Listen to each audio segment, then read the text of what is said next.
Assalamualaikum. Okey, kat sini aku ada Prego Spicy Seafood. Apa ni ya? Dia tulis Arabiata Spiral Arabiata Seafood pedas. Okey. So benda ni aku baru beli semalam.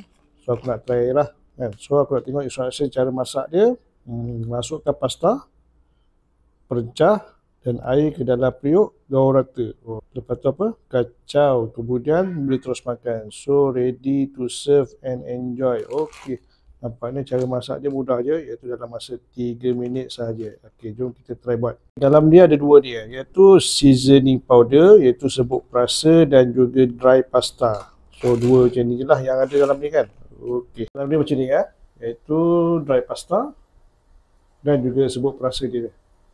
So kita didihkan air dulu, tak begitu banyak, kemudian masukkan dry pasta dan juga seasoning powder dia. Okey, korang perlu masukkan macam ni tau.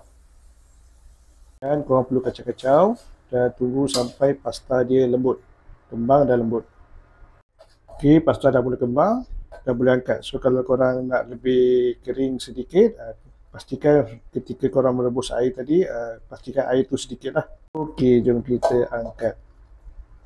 Okey, ni adalah hasilnya, iaitu Prego Spicy Seafood Arabiata Spiral. So kalau korang berminat nak cuba try daripada Prego Spicy Seafood, iaitu pasta segera yang macam ni, sila klik link yang diberikan. Okey, bye.